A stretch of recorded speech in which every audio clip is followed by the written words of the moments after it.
All right, diving in today, folks. We're headed to Portugal, Portugal it is. but not just anywhere in Portugal. We're zeroing in on this region called Minho. You know, that area up north, all lush and green. It's a beautiful region. It really is. And for wine lovers, it's kind of a dream. They've been making wine there for centuries. We're talking like way, way back. Oh yeah, serious history. Exactly. And you sent over some amazing information on it all. It's almost like having a sommelier whisper all the secrets of Minho right in our ears. That's a great way to put it. So our mission today is to sift through all of this, all these fascinating details, and pull out the stuff that'll make you, the listeners, really understand what makes Minho wine so special. We've got a lot to cover. History, the land itself, those unique grapes they grow there, how they make the wine, what it tastes like, even how tourism is playing a part. And of course, we'll look ahead and see what might be in store for the region's winemaking future. Sounds like a plan. By the end of this, everyone listening will be able to talk about more than just Vinho Verde, which, let's be honest, is probably what most people know the region for. It's a good starting point. It is, but there's so much more to discover. Like Alvarinho. Have you tried that one? Oh, Alvarinho is fantastic. We'll definitely be diving into that. It's on the list. Yeah. So we're going to uncover some unexpected stuff. Historical connections you might not know about. How the Atlantic Ocean plays a huge role in shaping the wines. Those native grapes they grow there are incredible. We'll learn about those. It's good to me. And even some insight into what gives these wines their unique taste, their character. Okay, let's jump in. The stuff you sent over really paints a picture of Minho as, like, the OG of Portuguese winemaking. Some sources even call it the birthplace. Yeah, it's not just an old wine region. It's arguably where it all began in Portugal. Huge claim, right? It is, but the history backs it up. I mean, the Romans were there, and we all know they loved their wine. They were pretty much experts at spreading winemaking wherever they went. Exactly. And while they may not have introduced grapes to Minho, they definitely helped develop viticulture there in a big way. But here's something that really caught my eye. What's that? The role of monasteries in the Middle Ages. We don't always think of monks as wine experts, but they played a vital role. Really? Oh, yeah. Those monasteries were like centers of knowledge, especially when it came to agriculture.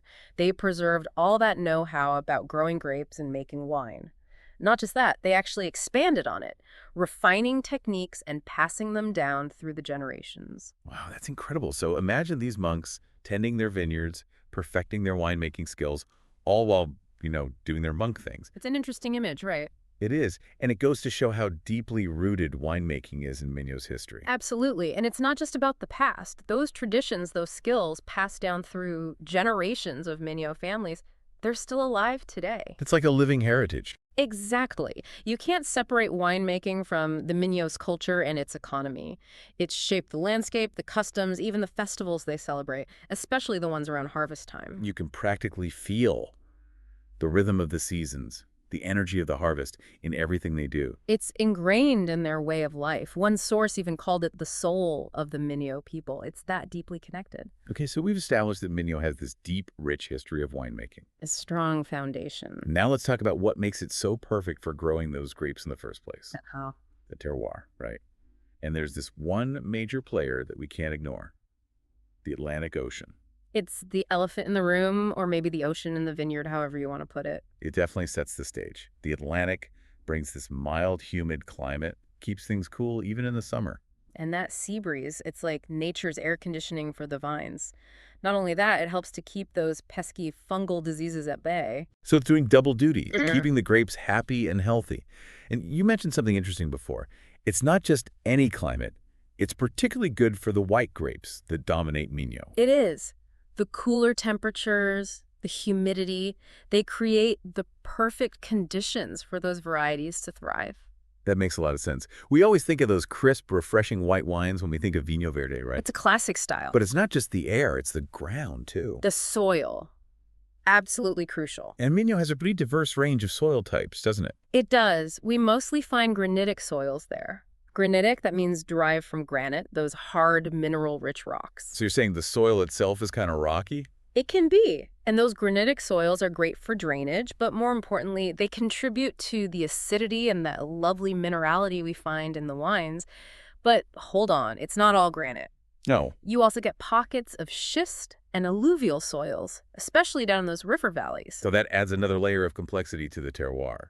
It does, and all those different soil types, they affect the grape quality and ultimately the character of the wine. So we've got the air, we've got the ground, but there's another factor that comes into play here.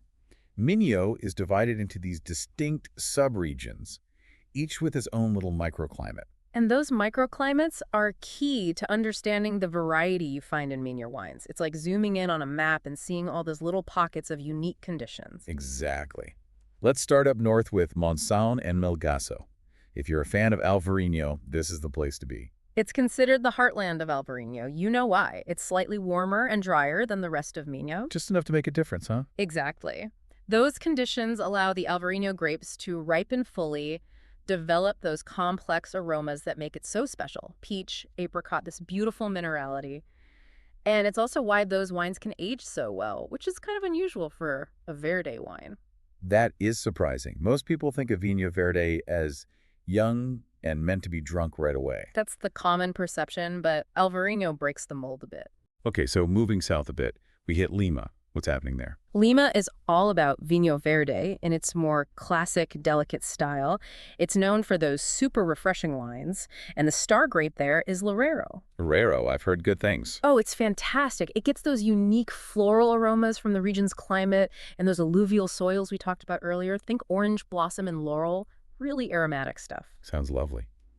All right, next up we've got Basto. This one's up in the hills, a bit more rugged. Basta's a bit different. Higher altitudes, cooler climate, and a lot of those granitic soils. It's home to some unique grapes. Vinhão, for example, a red grape that makes these deep, dark wines with strong tannins. So a red Vinho Verde, I thought they were all white. You do find some reds, and Vinhão makes a very distinctive one. Bold, structured, not your typical light red. That's fascinating. And there's a white grape there too, right? Yes, Avesso. It produces wines with these intriguing aromas of quince and hazelnut. It's got some aging potential as well, can develop some really interesting complexity over time. It sounds like Basto is a region for adventurous wine drinkers, those who want something a little different. It definitely has its own personality. Okay, let's hit Cavado. This one's the biggest subregion, right? The largest one. It has more diverse microclimates, so you find a wider range of styles in Cavado. So something for everyone. Exactly. In general, though, the wines tend towards that lighter, fresher style that we associate with Vinho Verde. Makes sense. And the sources also mentioned a few other subregions, Amarante, Avia, Baião, Paiva, Susa. It really shows how diverse Minho is. It's like a mosaic of different terroirs, all contributing to the region's unique character. And even within those subregions, you'll find variations. Really? Oh, yeah. A slight change in altitude, more or less sun exposure, the proximity to water, all these tiny factors can influence the grapes and create those subtle differences in the wines. So it's all about those nuances, those little details. Fascinating stuff. Okay, we've explored the regions. Let's talk about the grapes themselves. These indigenous varieties, they're like the heart and soul of Minho wines. They are the foundation. We've already talked a bit about Alvarinho and Loureiro. Alvarinho with its intense aromas of stone fruit, those tropical hints and that minerality, and Loureiro with its delicate floral notes like orange blossom and laurel. 2 stars of the region. But there's more. What about Trajadura? That one gets mentioned a lot. Trajadura is interesting. It's often used in blends, adds body, and this lovely fruitiness, apple, pear, peach. It's got lower acidity than some of the others, so it can soften a blend and make it more approachable. Nice. And then there's Avesso, that one from Basto, with its unique aroma profile. Avesso is a hidden gem. That quince and hazelnut thing is really intriguing, and like we said, it can age, develop some richness and complexity over time. Okay, so a real mix of white grapes. But we can't forget about the reds. Vinhão is the one that stands out, right? Vinhão is the big personality in the red category.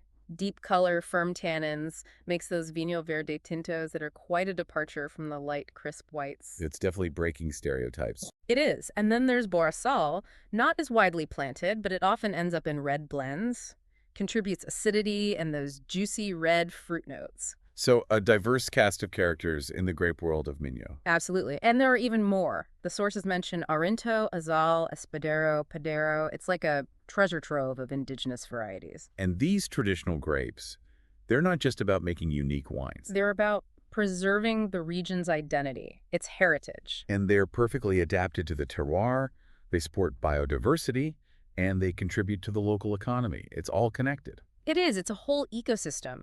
Protecting those native grapes is crucial for the future of Minho wine. All right, so we've explored the land, the grapes. Let's move into the winery.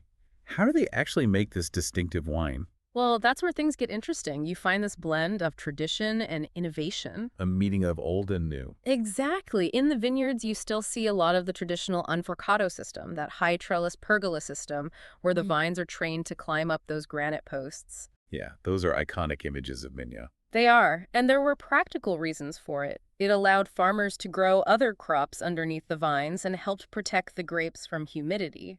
So it's a system born out of necessity and the specific conditions of the region. Exactly. But things are changing. You also see more modern methods now, like Espoldera, the vertical shoot positioning system. What's the advantage of that?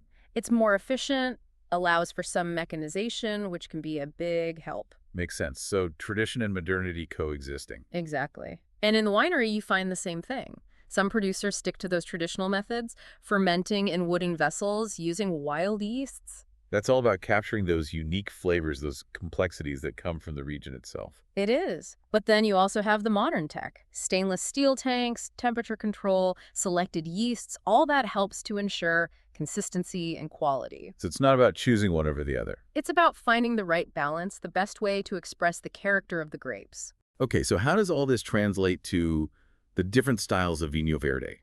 Most people are familiar with the white, the Bronco. White Vinho Verde, or Bronco, it's typically light-bodied, super fresh with that zingy acidity. And that slight fizz. Oh yeah, the spritz. Some people love it, some people are less keen, but it's a characteristic of many Vinho Verdes. It's part of its charm, I think. So aromas, what are we getting there?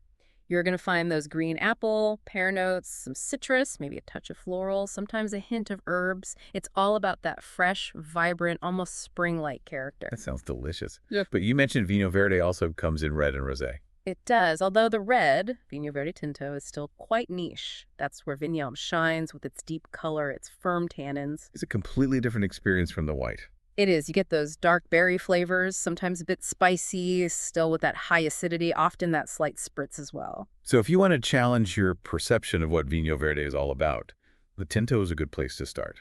Absolutely. And then the rosé, it's growing in popularity, fresh, vibrant, those red fruit flavors, great for summer. Okay, now we have to spend some time on Alvarinho. It's like the superstar of Minho wines.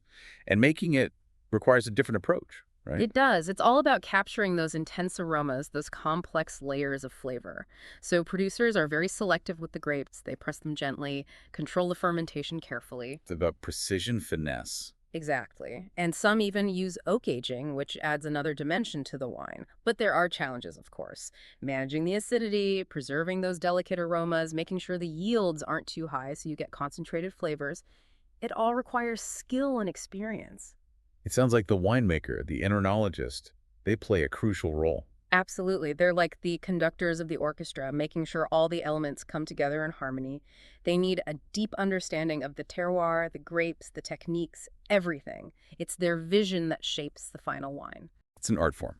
Okay, so we've covered a lot of ground here. Let's switch gears a bit and talk about what it's actually like to taste these wines. We've touched on aromas, but what about the overall experience? So imagine you have a glass of Vinho Verde in front of you. You take a sniff. Those aromas we talked about, the green apple, the citrus, that freshness, they hit you right away. Then you take a sip. It's light, it's crisp. That acidity wakes up your palate. And that little tingle of the spritz. Exactly. It's lively, refreshing, almost thirst-quenching. It's a wine that makes you want another sip. Now let's paint the picture for Alvarinho. What sets it apart? Alvarinho is a different story. It's richer, more intense. You get those ripe stone fruit aromas, maybe some tropical hints, that characteristic minerality. It's got more weight, more structure. It's a more serious wine, in a way. I wouldn't say serious, but definitely more complex, more layered. And that acidity is still there, but it's balanced, integrated. It's a wine you can really savor. Okay, so we know what they taste like. What about food pairing? Oh, the pairing possibilities are endless. Yeah. Let's start with Vinho Verde. It's a classic with seafood. Grilled fish, shellfish, anything with that fresh, briny flavor. It cuts through the richness. That acidity is a great counterpoint. It is. It also works beautifully with salads, light appetizers, anything that's not too heavy or overpowering. In Minho, they traditionally pair it with boiled cod, rice with octopus, those classic Portuguese dishes. Now, Alvarinho, that one can handle a bit more, right? Oh, yeah. Alvarinho has the structure and the intensity to stand up to richer dishes.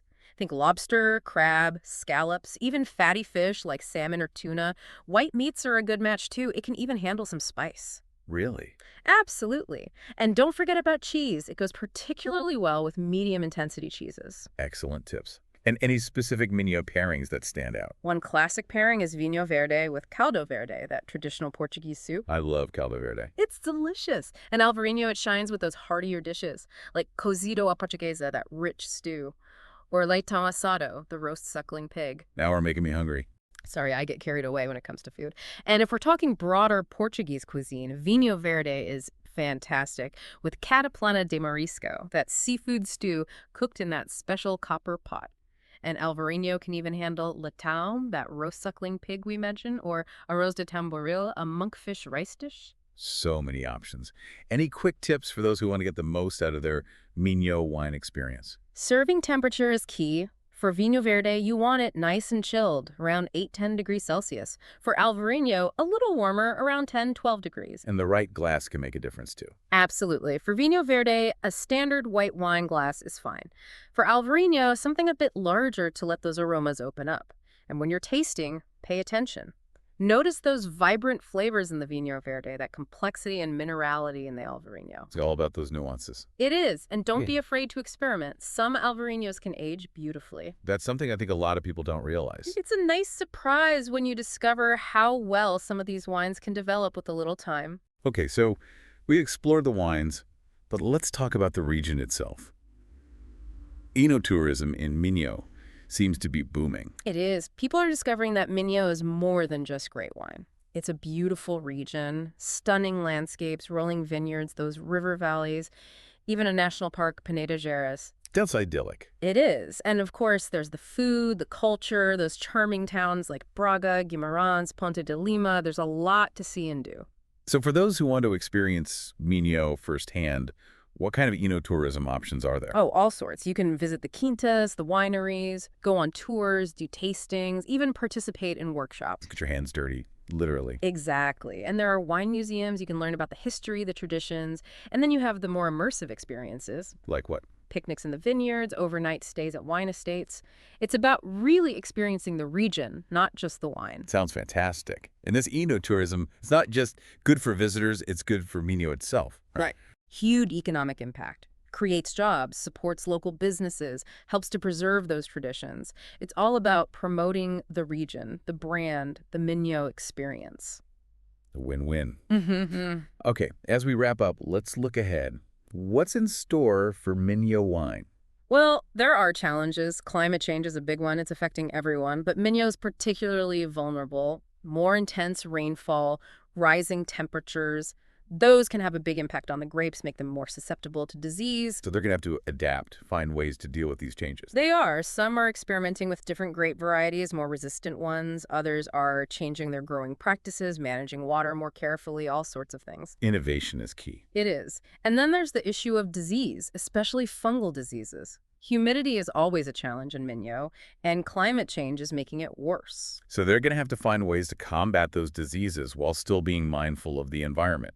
Exactly. Sustainable practices are more important than ever. And of course, there's the global market. It's competitive out there, so Minho producers need to find ways to stand out. Quality is key, of course. Absolutely. And those unique grapes, those indigenous varieties, those are a big asset. They need to highlight what makes them special. And enotourism can play a role too. It can. It's all about telling the story of Minho, sharing its unique character with the world. So a lot of challenges, but also a lot of opportunities. Exactly. And the sources emphasize the importance of research, innovation, finding new ways to grow grapes, make wine, adapt to the changing climate. They have to stay ahead of the curve. They do. But there's a sense of optimism, a belief that Minho can not just survive, but thrive. It's about preserving that heritage while embracing the future. Exactly. It's about sustainable practices, responsible winemaking, sharing those amazing wines with the world. Well, we've covered a lot of ground today. You've learned about the history, the terroir, those incredible grapes, the wines themselves, the enotourism, the challenges, the future. We've really gone deep. It's been quite a journey. And hopefully you've come away with a much deeper appreciation for Minho wines, more than just Vinho Verde. We've gone beyond the basics. Exactly. We've explored those hidden gems, those nuances that make this region so special. But this is just the beginning. Go out there, try some of those wines, explore the different sub-regions, the different grape varieties. And if you get the chance, visit Minho. Experience it firsthand. It's a trip worth taking. And before we go, one final thought. Okay, hit me. We've talked about the past, the present, but what about the future? The long game. Exactly.